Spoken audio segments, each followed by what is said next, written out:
Imagine, if you will, emerald islands just rising up out of these turquoise waters really far off the coast. They're sort of shrouded in, well, incredible natural beauty, but also ancient history and some really fascinating secrets. It's a place where, some of the world's most isolated people live right alongside these vibrant ecosystems and, surprisingly, some pretty key strategic outposts. Welcome to the Deep Dive. Today, we're really diving into the Andaman and Nicobar Islands. We've pulled together a whole load of sources, articles, research, notes, basically trying to paint a clear picture of this unique archipelago. We'll cover everything from the geography and the unique cultures to its deep historical roots and its growing strategic importance today. Yeah, and our goal here really is to sift through all that information, all the material we've got, and pull out the absolute key insights for you. Think of it as a shortcut, maybe, a way to get properly informed about this really captivating part of the world. And honestly, we think we found some surprising facts, some perspectives you might not have considered. Okay, let's jump right in then. So these islands, Andaman and Nicobar, where exactly are they on the map? Let's place them. Right. Okay. So geographically, think Bay of Bengal. They're nestled in there, southeast of the Indian mainland. They sit between the Bay of Bengal proper and the Andaman Sea. And here's something that's actually quite interesting. The Andaman Islands themselves are closer to places like Indonesia and Myanmar than they are to mainland India. Really? Closer than, say, Chennai? Oh, yeah. Chennai is about 1,200 kilometers away. So that immediately gives you a sense of their unique, somewhat detached location. Wow, 1,200 kilometers. That is quite something. So, okay, how big are we talking? Is it just a few islands or a whole network? It's a pretty extensive network. The total land area adds up to roughly 8,249 square kilometers. And that area is spread across, get this, 572 islands. 572, that's huge. It sounds huge, yeah. But only about 38 of those are actually inhabited, and they naturally fall into two main groups.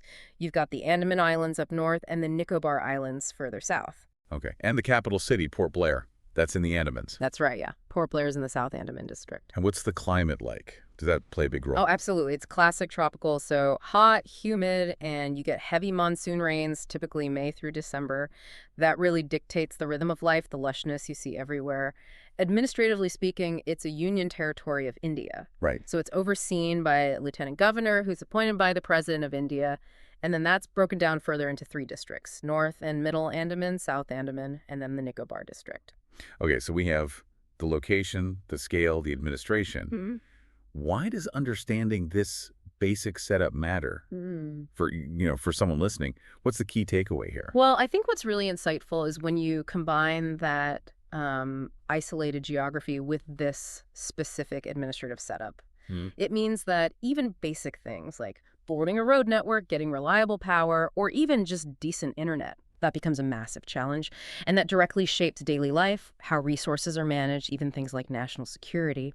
It sets the stage for understanding the unique challenges, but also the opportunities these islands present. Right, challenges and opportunities. And the story, the history, it goes back much, much further than just the current administration, doesn't it? Tell us a bit of the ancient past. Oh, absolutely. It's got a really deep history.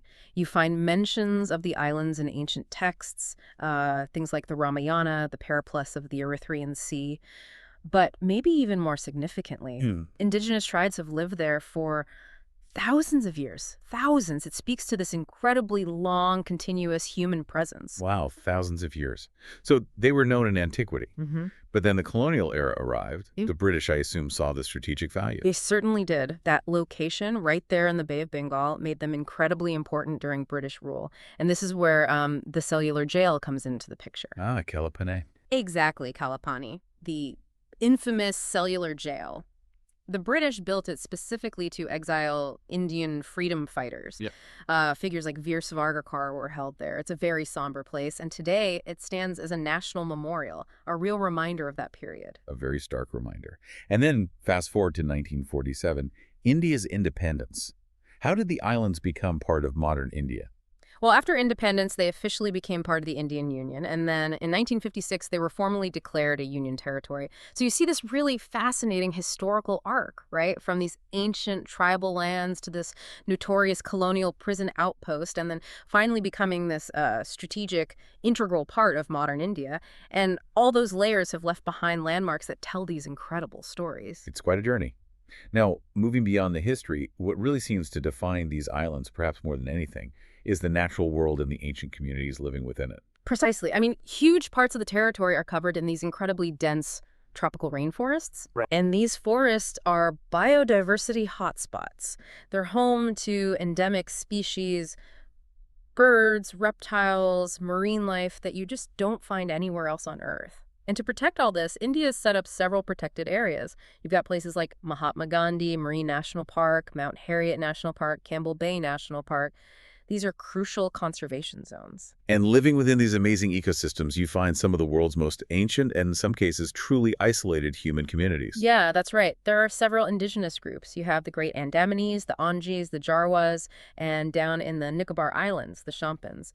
But the group that probably captures the most attention are the Sentinelese. On North Sentinel Islands. Exactly. They remain almost completely isolated. They actively resist contact with outsiders, making their island, North Sentinel, effectively one of the most isolated places on the planet. That's incredible. And it's really important to stress many of these tribal groups are protected under Indian law. Access to their territories is heavily restricted. Why is that? Is it primarily for their safety? Yes, primarily. It's to preserve their unique cultures, their way of life, and also, crucially, to protect them from diseases they have no immunity to. It's a very delicate situation. It sounds incredibly delicate. So you have this amazing, unique combination, untouched nature, these isolated ancient communities. How does the government manage that? The pressure from the outside world must be immense. That really is the core question, isn't it? It's this incredibly fine balance. How do you respect their right to remain isolated, their self-determination, while managing, the pressures of the modern world encroaching? It means constant vigilance against things like illegal fishing or tourism trying to get too close. It's about respecting their wish to be left alone. Honestly, it's a globally significant example of trying to conserve not just nature, but also ancient human cultures. A really profound challenge. Okay, so shifting gears slightly, beyond the tribes and the rainforests, these islands are also, well, a huge draw for tourists, aren't they? And becoming strategically more important too. Absolutely, on both counts. Tourism is big. Port Blair, the capital, pulls in a lot of visitors. You've got the historical sites, museums, and obviously the Cellular Jail is a major landmark. Then there's Havelock Island, which has been officially renamed Swaraj Dweep. Right, Swaraj Dweep. Yeah. It's famous for Radhanagar Beach, regularly ranks as one of the best beaches in Asia. Just stunning white sand, clear blue water, the whole picture. Sounds idyllic. Are there other, maybe less famous, but equally interesting spots? Oh, definitely. You could check out Neil Island, now Shahid Dweep. It's known for its coral reefs, quieter beaches, maybe a bit more laid back than Havelock. Or Baratang Island, that's quite different, has these amazing limestone caves you can explore and these weird bubbling mud volcanoes, plus lots of mangrove creeks. Mud volcanoes. Okay, that's unique. It is. And then there's Ross Island. It used to be the British administrative headquarters, so now it's basically these fascinating ruins overgrown by jungle, very atmospheric. And here's a real geological kicker for you. Barren Island, it's part of the archipelago. It's India's only active volcano. In fact, it's the only confirmed active volcano in all of South Asia. Wow, an active volcano right there. That's quite the mix of attractions. So how easy is it to actually get to these islands and travel between them once you're there? Getting there is actually quite straightforward these days. The main gateway is Veer Savarkar International Airport in Port Blair.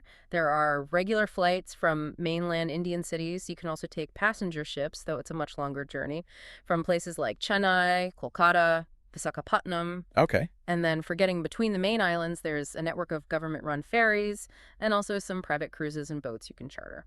And is there a best time to go, weather-wise?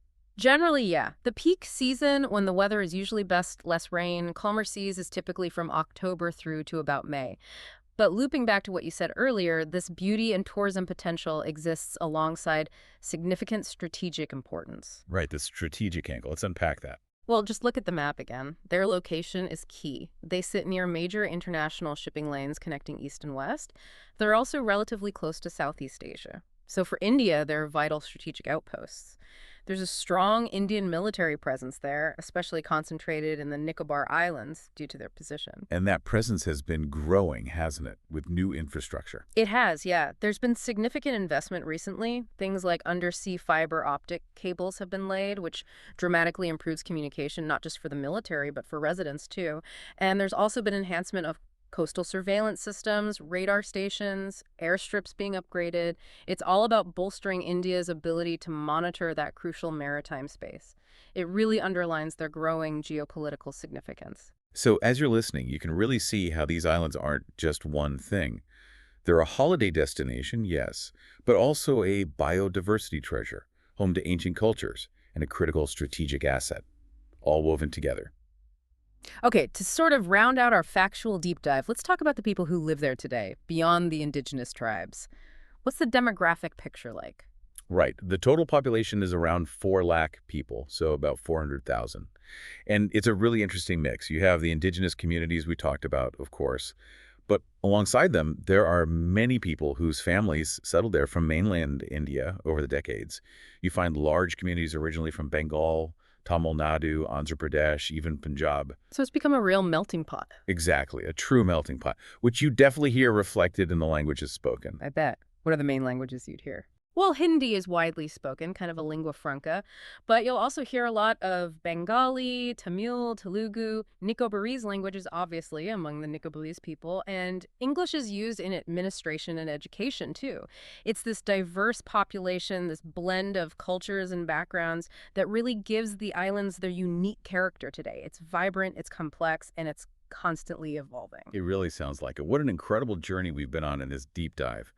We've touched on so much: the deep ancient history, those unique and protected tribal cultures, the stunning biodiversity, the serious strategic role they play, and of course the tourism side too. It's true. The Andaman and Nicobar Islands really are like a microcosm, aren't they? They pack in so many diverse stories, human and natural. It's this place where, as we've seen, ancient isolation literally bumps up against modern connectivity. And you have this breathtaking natural beauty existing side by side with really critical geopolitical calculations. It's a unique spot on the globe, no question. It really is. Which leaves us with a final thought, something for you to consider. Given this unique mix, this ecological fragility, the absolute need to preserve these ancient cultures, and then this rising strategic importance, how can the Andaman and Nicobar Islands possibly navigate all the pressures of development, global attention?